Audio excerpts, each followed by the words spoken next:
Hello दोस्तों, स्वागत है आप सभी का मेरे यूट्यूब चैनल सीडीपी की पाठशाला में। मैं अनूप। आज आपके लिए ईबीएस में एक चैप्टर है जीव विज्ञान एवं भारत के राज्यभर नृत्य। मतलब भारत के जितने मतलब क्षेत्र हैं उनमें से जो नृत्य हैं उनके बारे में बताऊंगा, और जो जीव विज्ञान का एक छोटा सा इसमें जो पार्ट है 1-2 नंबर का, वो भी इसी से आता है, जो इस प्रकार है। सबसे पहले आप लोगों के लिए भाग एक है इसमें, पादप और परिस्थिति के अनुकूल। जैसे इसमें आता है जैसे जलोदविद, मरुदविद या लवणोदविद एवं अधिपातन, इकोलॉजिकल एडाप्शन इन ए प्लांट, इसके बारे में बताया गया है। जैसे नंबर एक है जलोदविद, पौधों में अनुकूलन, हाइड्रो टाइप करके है इसमें। जैसे इसमें इसके बारे में जैसे जो पेड़ पौधे हैं जो जल के अंदर ज़्यादातर, मतलब जो नीचे जैसे जहाँ पे ज़्यादातर जल उपस्थित होता है उनके बारे में बताया गया है। जलोद्भिद उन पौधों को कहते हैं जहाँ पे जल में जो पौधे ज़्यादातर मतलब डूबे रहते हैं, या मतलब वो वहीं पर होते हैं। जैसे जल में जीवित रहने हेतु शारीरिक अनुकूलन, जैसे कुछ पौधे होते हैं उनके मतलब जल के अंदर जो जैसे होते हैं, उन्हें उसके अंदर जीवित रहने के लिए क्या क्या जरूरी है उसके बारे में यहाँ पे बताया गया है। जैसे वायवीय ऊतक, तने एवं पत्तियों में बड़े वायु कोष्ठ पाए जाते हैं जो पौधों को तैरने में मदद करते हैं। जैसे इस इमेज में आपने देखा होगा, जैसे आपने एक अ, कमल का कमल जहाँ पे खिलता है वो मतलब तालाब में या कहीं कीचड़ में आप देखते होंगे, उसके जो नीचे वाले मतलब जो तने हैं उसके जो नीचे तक जाते हैं, जो जड़ों तक जाते हैं, उसी के बारे में यहाँ पे एक इमेज है दी हुई। उसी के बारे में बताया गया है कि तने एवं पत्तियों में वायु प्रकोष्ठ पाए जाते हैं। जो यहाँ पे जो इनके तने होते हैं इसमें वायु भरी रहती है ऊपर से।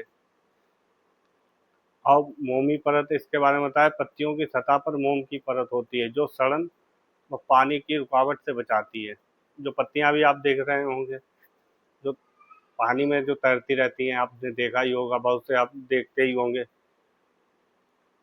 अविकसित जड़ें, जैसे जल खनिजों का अवशोषण शरीर की पूरी सतह द्वारा होता है। जैसे इसकी जो जड़ एवं खनिजों का जो इसकी जड़ें आप लोगों को दिख रही होंगी, इनका अवशोषण पूरी तरह सतह द्वारा, मतलब ऊपर जो पत्ती होती है इसी के द्वारा इनका संचयन मतलब पालन पोषण होता है। जैसे आपने यहाँ पर दिखा होगा, जल है, जलकुंभी है, बेलेसिन बेलिसरेनिया है।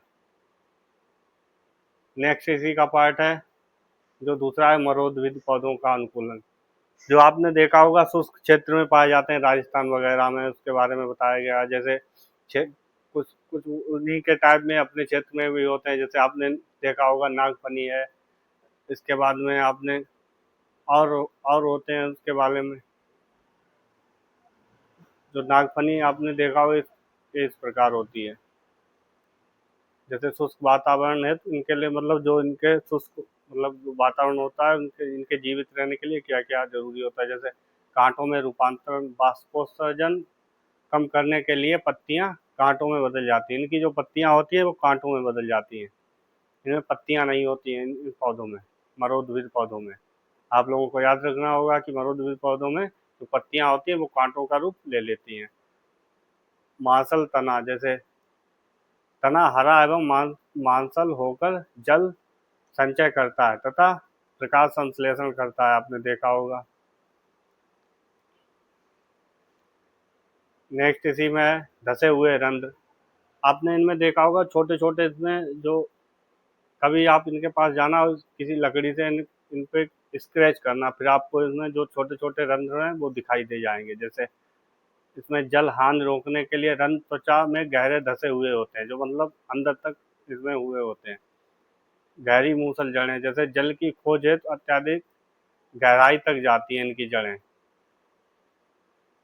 नेक्स्ट है लवणोद्भिद एवं अधिपादन अनुकूलन। लवणोद्भिद होते हैं जैसे मैंग्रोव, श्वसन मूल, जैसे दलदली मिट्टी में ऑक्सीजन की कमी पूर्ति हेतु जड़ें ऊपर हवा में निकलती हैं, इन्हें मैंग्रोव कहते हैं। जो जरायुज होते हैं, जैसे फल के पौधे पर लगे रहने के दौरान ही बीज अंकुरित हो जाते हैं, उन्हें ही जरायुज कहते हैं। और दूसरा इसी का एक पार्ट है अधिपादन, आर्किड, जैसे ये पौधे होते हैं, ये पौधे दूसरे पेड़ों पर रहते हैं। इनकी विशेष स्पंजी जड़ें वायुमंडल की में नमी सोखती हैं। बेलमिन ऊतक के बारे में इसमें बताया गया है। प्रकाश की प्राप्ति के लिए ये केवल आश्रय हेतु वृक्षों पर उगते हैं एवं पोषण स्वयं बनाते हैं। नेक्स्ट, अब आपको सिंचाई के बारे में यहाँ पे दिया हुआ एक चैप्टर है, सिंचाई के बारे में।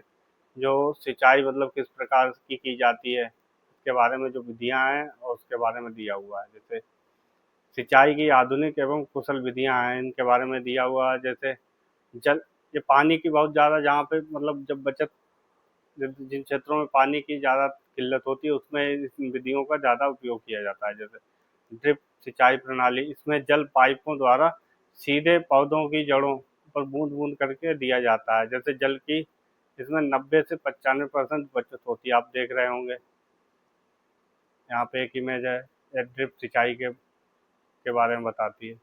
एक छिड़काव प्रणाली होती है, जैसे घूर्णनशील नोजल द्वारा पानी का छिड़काव एवं वर्षा की भांति होता है। यह समतल व असमतल बूंद बूंद दोनों के लिए उपयुक्त होता है। आप लोग देख रहे होंगे इमेज में। इन दोनों के लाभ क्या है? जैसे खरपतवार में कमी, मृदा अपरदन पर रोक एवं उर्वरकों का कुशल प्रयोग इसके द्वारा होता है। नेक्स्ट है, इसी में एक पार्ट है प्रकाश संश्लेषण, जो आप लोगों को बहुत ही मतलब आप लोगों को इसके बारे में ज़्यादा पता ही होगा। प्रकाश संश्लेषण की क्रिया एवं समीकरण। जैसे प्रकाश संश्लेषण का एक यहाँ पे सूत्र दिया हुआ है, 6CO2 + 6H2O into 6H12O6 + 6O2। इनके दो चरण होते हैं, एक होता है एक प्रकाश अभिक्रिया और दूसरा होता है अप्रकाशित अभिक्रिया। प्रकाश अभिक्रिया में जैसे हरित लवक के ग्रीन में होते हैं तथा जल अपघटन होकर O+O इंटू 2 ATP-NADPH बनाते हैं। तो आप लोगों को दिख रहा होगा इसमें। अप्रकाशित अभिक्रियाएं होती हैं जैसे हरित लवक के स्टॉर्म में होते हैं, जैसे CO इंटू 2 यश का अपचयन होकर ग्लूकोज बनाते हैं। अब आता है मानव के पोषण एवं पाचन तंत्र के बारे में जो बताया गया है, ह्यूमन डायग्नोस्टिक सिस्टम के बारे में। जैसे आप लोगों को इस विधि को याद ही रखना होगा, ये चरण ज़्यादातर पूछे जाते हैं। एक होता है, सबसे पहले आता है अंतर्ग्रहण, जैसे भोजन को मुख द्वार शरीर के अंतर ग्रहण करना ही अंतर्ग्रहण होता है। दूसरा इसी का पार्ट होता है पाचन, जैसे जटिल भोजन को सरल व घुलनशील अणुओं में तोड़ना। तीसरा इसी का पार्ट होता है अवशोषण, जैसे पचे हुए भोजन का रक्त में मिलना, जैसे छोटी आंत। एक आता है इसी का पार्ट स्वांगीकरण, जैसे भोजन को पूर्णतः पोषक तत्वों व ऊर्जा में वृद्धि हेतु उपयोग किया जाता है स्वांगीकरण के द्वारा। और लास्ट में आता है मल त्याग, अपशिष्ट को शरीर से बाहर निकालना, आप लोगों को पता ही होगा। अब इसी में आता है मानव आहार नाल एवं पाचन अंग। जैसे आहार नाल के मुख्य भाग होते हैं, जैसे मुख्य गुहा, जैसे दांत को भोजन को चबाते हैं एवं लार एंजाइम स्टार्च को पचाता है। नेक्स्ट, ग्रासनली क्रमांकुचन गति से भोजन को नीचे खिसकाता है। नेक्स्ट है अमाशय, जीवाणुओं को मारता है तथा पेप्सिन प्रोटीन को पचाता है। छोटी आंत, पाचन का मुख्य केंद्र एवं पोषक तत्वों का पूर्ण अवशोषण होता है। जो आप लोगों को यहाँ पे जो फिगर डायग्राम दिया हुआ है, इसी में आप लोगों को दिख रहा होगा। जैसे सबसे पहले माउथ के बारे में यहाँ पे दिया, मुख गुहा के बारे में।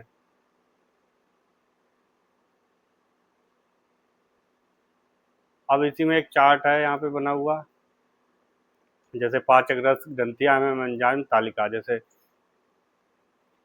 नंबर 1 है लार ग्रंथि। लार ग्रंथि का काम क्या होता है? पाचक रस, जैसे लार सही पाचन क्रिया बनती है। जैसे मुख्य एंजाइम होता है लार एमाइलेज। अब इसी का कार्य होता है स्टार्च व मल्टोज शर्करा को बनाना। अमाशय जठर रस होता है HCl तथा पेप्सिन व श्लेष्मा प्रोटीन का आंशिक पाचन अम्लीय माध्यम होता है। यकृत होता है पित्त रस, पित्त लवण। और नेक्स्ट आ गया है वसा का इमल्सीकरण करना।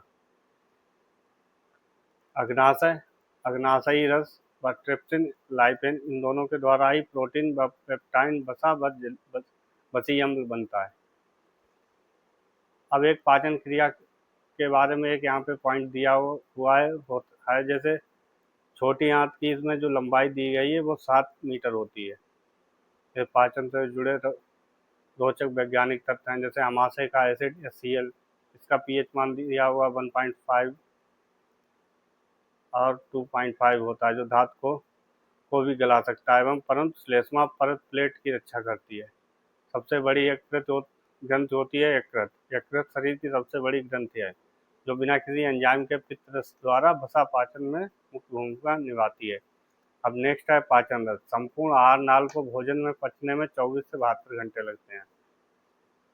अब इसी में एक और पार्ट है आपकी ईवीएस में, जैसे भारत के राज्यवार नृत्य हैं, इसके बारे में यहाँ पे दिया हुआ है। जैसे भारत के शास्त्रीय एवं लोक नृत्य, जैसे भारत के 8 शास्त्रीय नृत्य हैं, इनके बारे में दिया हुआ है। जैसे संगीत नाटक अकादमी द्वारा स्वीकृत शास्त्रीय नृत्य, जैसे भरतनाट्यम कहाँ का है, तमिलनाडु।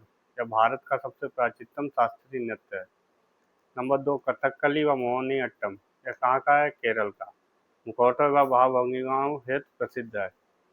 कथक कहाँ का है, उत्तर प्रदेश का प्रमुख शास्त्रीय नृत्य। कुचिपुड़ी आंध्र प्रदेश का एवं उड़ीसी उड़ीसा का व संत्रिया असम का व मणिपुरी मणिपुर का। आप लोगों को ये 8 शास्त्रीय नृत्य याद करने होंगे।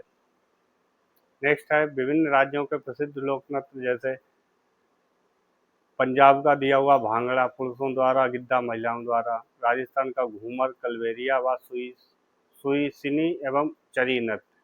गुजरात का गरबा है, डांडिया है, रास एवं भवई है।